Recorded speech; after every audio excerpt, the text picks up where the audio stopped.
teman-teman, jumpa lagi dengan saya di Samsir Yusuf Channel. Video kali ini saya ingin berbagi kepada teman-teman newbie semua cara menganalisa market, terutama jika kita hendak scalping.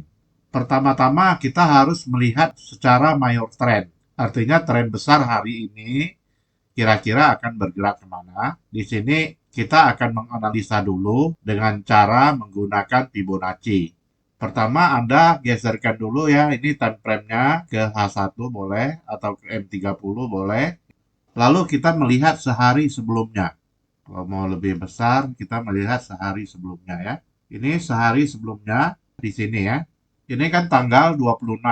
Kalau tanggal 26 ini, kita gunakan Fibonacci-nya, tarik dari atas sampai ke bawah.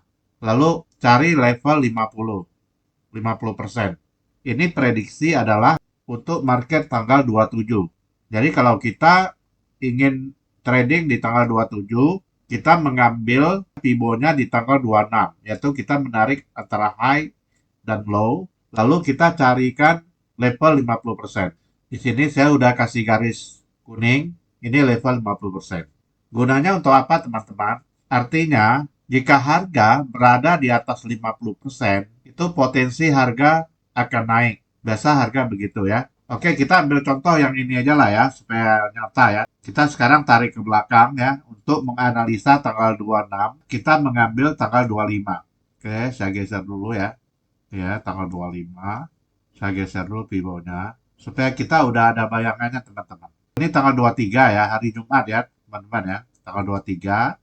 Kemarin hari Senin ya, tanggal 26. Berarti tanggal 24, tanggal 25 kan market tutup. Makanya di sini ada jarak garis. Biasa kalau ada jarak garis ini ya, biasanya hari Jumat. Oke, sekarang kita geser garis pivonya ya, yang kuning. Hari ini hari Selasa ya. Kemarin hari Senin ini kolomnya. Sekarang untuk trading hari Senin ya.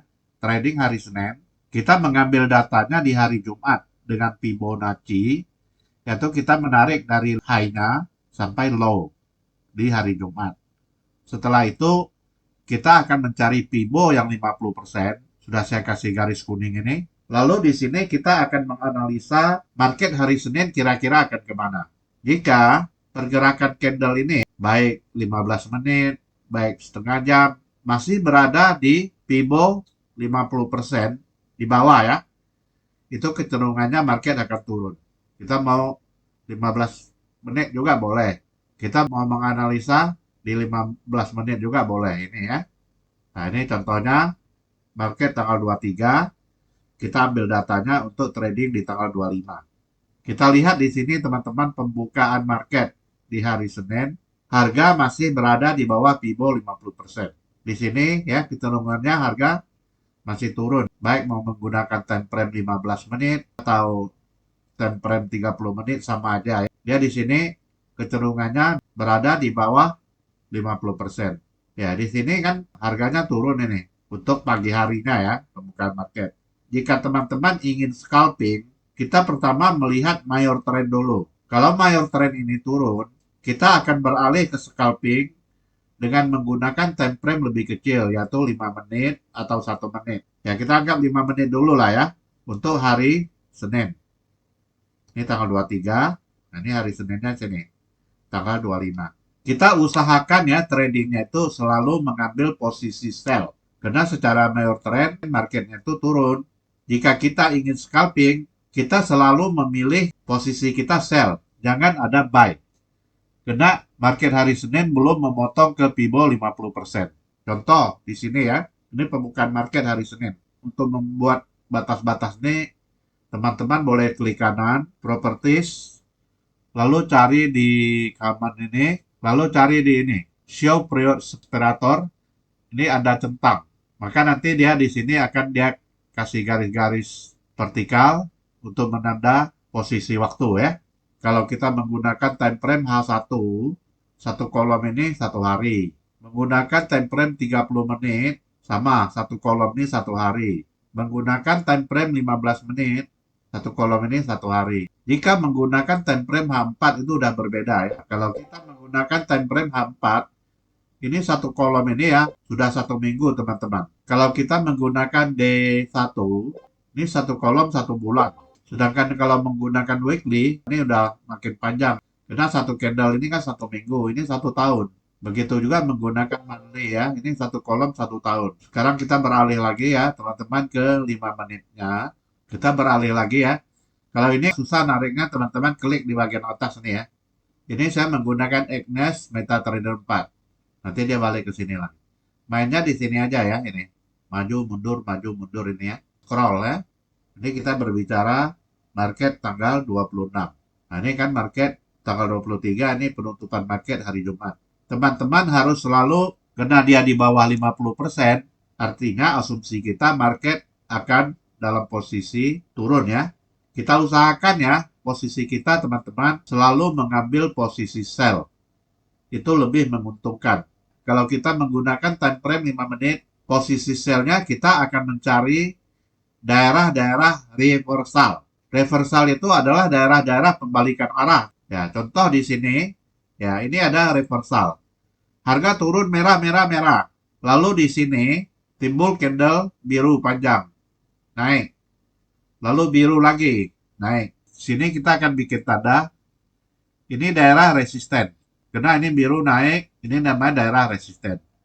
Lalu setelah biru, turun lagi candle merah. Setelah itu muncul lagi candle biru. Setelah itu muncul lagi candle merah. Setelah itu muncul candle biru. Ini adalah sebagai support. Ingat ya teman-teman, seperti pelajaran kita yang lalu, saya selalu mengajarkan tentang support dan resisten. Karena support dan resisten ini sangat penting teman-teman ya, untuk kita mengambil suatu posisi. Jadi pertimbangan kita, jika harga telah membreak atau melampaui daerah resisten, kecenderungan harga akan naik. Jika harga membreak posisi support atau melampaui harga support, harga akan turun. Kapan kita mengambil sell? Tadi saya udah bilang ini daerah reversal, yaitu daerah pembalikan arah. Ini daerah pembalikan arah. Lalu setelah ada pembalikan arah, yaitu di sini akan terjadi resisten, di sini akan terjadi support. Disinilah setelah support ini di breakout atau support ini dilampaui, di sini kita akan mengambil posisi sell. Lalu kita cek posisi sell kita. Posisi sell kita mendapat 5 pip. Ini kan pairnya euro teman-teman. Memang kalau euro itu nggak besar-besar ya. Jadi untuk scalping buat teman-teman pemula, saya anjurkan tradingnya di pair euro. Ya, karena pair euro itu sehari pergerakannya antara 50 sampai 60 pip. Jadi Anda nggak jantungan. Tapi kalau Anda pemula, langsung scalpingnya di gold, wah kita bisa jantungan. Karena di gold itu pergerakannya sehari bisa 300 sampai 500 pip. Apalagi jika ada news, terutama itu biasanya kalau awal bulan itu namanya non-farm payroll, yaitu satu candle-nya sekali tarik itu bisa ratusan pip. Ya teman-teman perlu bijaksana untuk memilih pair-pair yang sesuai dengan pergerakannya di market. Jadi kalau untuk pemula buat latihan, saya lebih menganjurkan euro karena pergerakannya tidak begitu besar. Lihat di sini 5 pip. Kalau kita tradingnya hanya 0,1, 5 pip itu kan baru sekitar 5 dolar ya teman-teman ya. Nggak besar ya. Nah, setelah itu dia naik lagi kan. Seperti saya paparkan tadi, kita tidak akan mengambil posisi buy, tidak akan mengambil posisi naik. Karena secara mayor trend, harga masih berbawah 50%. Kita usahakan selalu mengambil posisi sell-nya saja. Lalu gimana dengan ini? Naik terus. Biarin aja dulu. Anda harus tahan nafsu.